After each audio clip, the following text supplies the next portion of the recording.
All right, Bill, here's my thoughts on a 5-2 victory over the Tampa Bay Lightning in Game 3.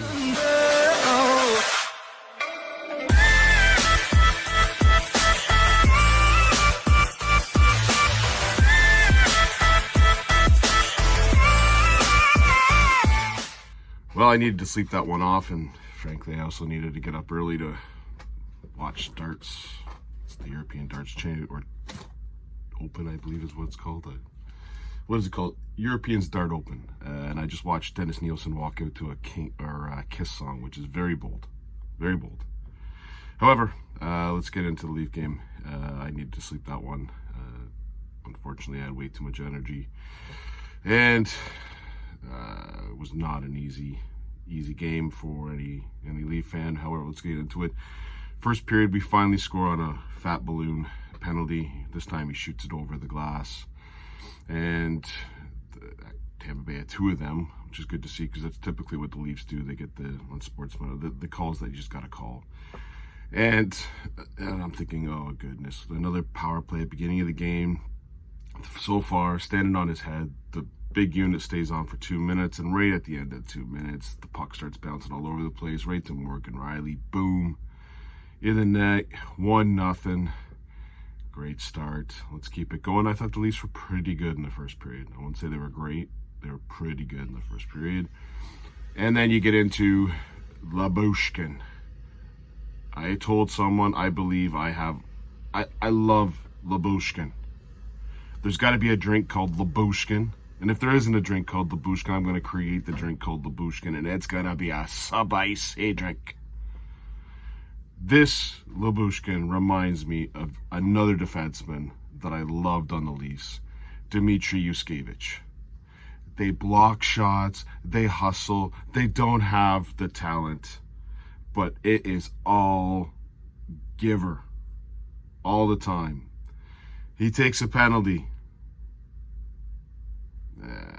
Again, we can get into the reffing in this game. I thought the reffing was probably the best it's been in 3 games. Although they clearly can't tell when Vasilevsky plays in an inappropriate area. But if I was looking at the Leafs, we already got 2 breaks with them firing over the glass. Okay, you should have called the goalie one. But the call, I would say the only call that I really didn't understand was, well, first of all, Jake Muzzin did everything he could avoid. And we'll get into Muzzin later. But he played defense like Jake Muzzin plays defense, which basically let the guy go to the net and get a beautiful chance on Nick Paul. And I don't know if somehow he put a stick in somewhere. I didn't affect the play. His penalty was bad. The good news is he wasn't on the ice to kill the penalty, so that was one of the penalties we did kill off, but we'll get into that in just a sec. But Lyubushkin is in the box, and he gets out of the box, and Pierre Engvall, Kampf, Mikheyev, this was an amazing game for those 3. Engvall on the 4th line, but really that wasn't the 4th line. We all know what the 4th line is, and it's centered by it's $11 million cement foot who hasn't showed up. Well, he showed up, unfortunately. He did show up. Unfortunately, not in a good way. That's the 4th line. Kampf and Engvall. So Engvall comes in 2 times today. 2 times in this game that I just watched. I screamed, "Don't pass it, Engvall." And he passed it. And he passed it to Lyubushkin. Oh, no. I love Lyubushkin. I'm going to make that drink Lyubushkin. It's going to definitely have some hot sauce in it.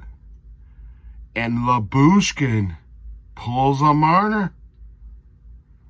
He holds on to the puck, gets Vasilevsky on the complete wrong side. I don't know if Vasilevsky saw who it was, but that's Lyubushkin. He's thinking, there's no way maybe he's going to pass it. I'll just take the angle. And he fires a beauty pass to Colin Blackwell, who bangs it in. And now we're up 2-0.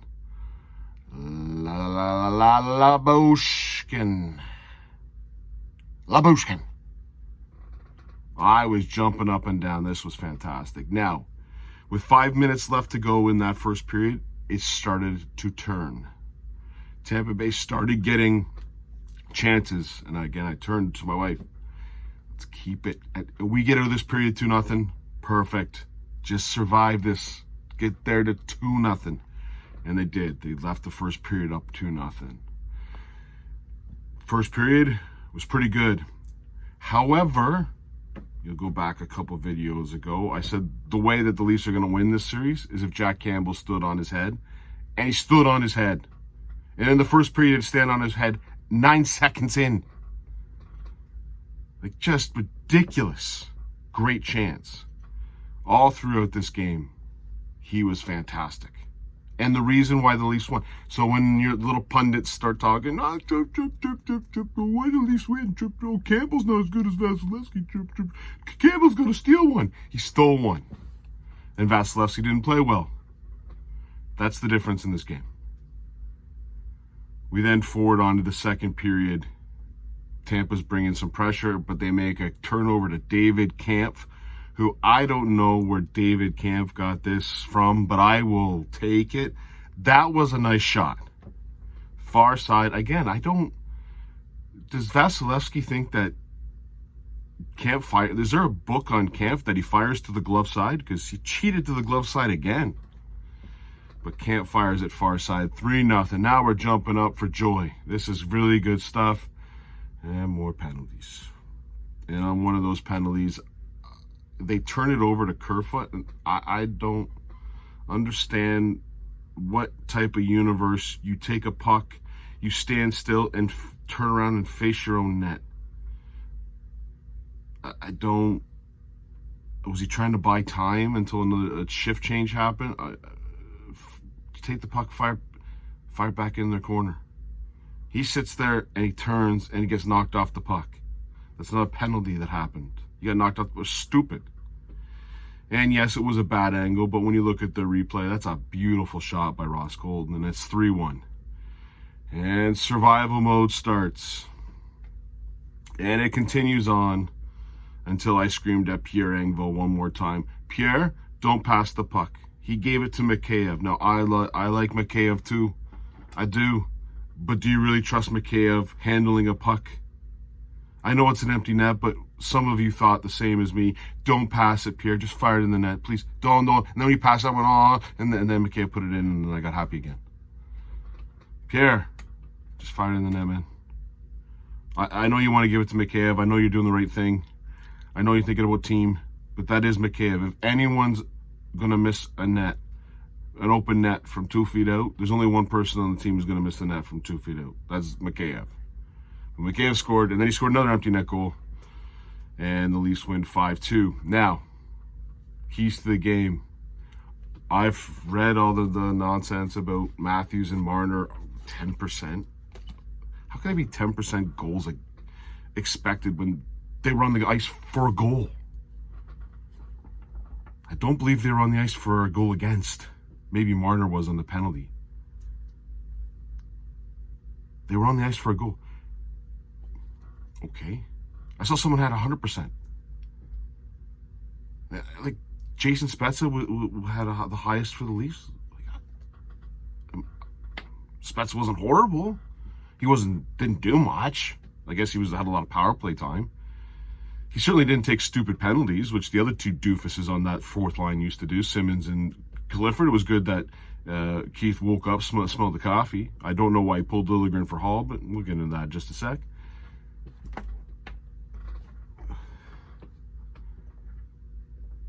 Does anyone think that Matthews and Marner had a bad game? I wouldn't say they had a dominant game. I wouldn't say they had a great game. They didn't have a bad game. I thought they were right. I certainly wasn't nervous when they were on the ice. There was a certain line I was really goddamn nervous that hit the ice. That wasn't the line that made me nervous when they hit the ice. The best night, or the best line, or combination of players, Kampf, Mikheyev, and Engvall. They were dominant. Now, who did Mikheyev play with in Game 2? Well, I really didn't notice him. Who did Kerfoot play with on the first game that he was awesome? Oh, yeah, that was the first line. And went to sleep in the second game? Who joined the so-called second line after Game 2 and was on that line for Game 3 and went silent? 2 players. poor Cachet, poor Nylander. Everyone they put with John Tavares, they're done for the day. And the reason why is John Tavares can't skate. John Tavares was by far the worst player on that ice. And that ice had Justin Hall and Jake Muzzin. Now let's talk about this. You pull Hall for Liljegren. Hall takes a dumb penalty that leads to the first goal. Now after that, Hall's Hall. Wasn't I know a lot of people jump on him. The penalty was bad. Why are you pinching when you're up 3-0? This is this classic Muzzin pinching. You're up fucking 3-0 in a playoff game. You don't pinch. Play defense. Just play defense.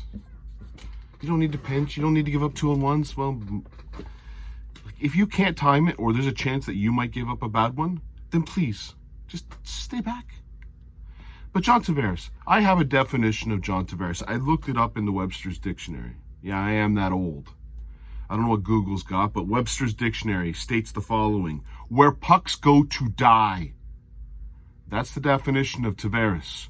Where pucks go to die. Every power play that walks through him on the boards, the puck dies the minute it's passed to him, because he can't skate and he can't stick handle, and today he couldn't even win draws. It was 3-1, and I saw who was on the ice. The Tavares and Muzzin combination, and I looked at my wife and asked her, I said, it's 3-2. What? 3-2. And not 30 seconds later, it was 3-2. Yes, Muzzin made a big blunder, but John Tavares can't do anything. Willie Nylander is not, he's not a player who can play. The only player who's ever been able to play with Tavares is Marner, which maybe I should cut him some slack, because if you play with that cement foot joke of a player, I'll ask again.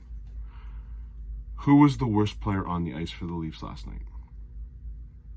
If the first name out of your mouth isn't John Tavares, you did not watch this game. I don't know how John Tavares stepped on the ice in that third period and didn't realize every single time he jumped on the ice, it was pepper tree time. Campbell must see him and go, oh, frig, here we go. I'm getting shots. He doesn't, $11 million player, and he can't drive a line. And I'm not joking when I say this. This is not supposed to be funny. They need to pull Tavares out of the lineup. They need to. He cannot compete. He can't. He can't skate. You need someone who can skate. Do you pull him out for Simmons or Clifford? No. The Leafs aren't going to beat the Tampa Bay Lightning in a brawler room brawl. But you've got Labushkins, you've got even Muzzin's trying. You got some people who can play physical on the team. You don't have to bring those dummies in. But Tavares needs to go. I don't know, someone who can skate. You can't play the Tampa Bay Light. They're going to keep putting this home game. Maybe you can play Tavares at home because you can hide him a bit. You can't play him on the road. He's not hideable. And if you're going to play him, you do not put him on with Muzzin. You just can't. It's not going to go well.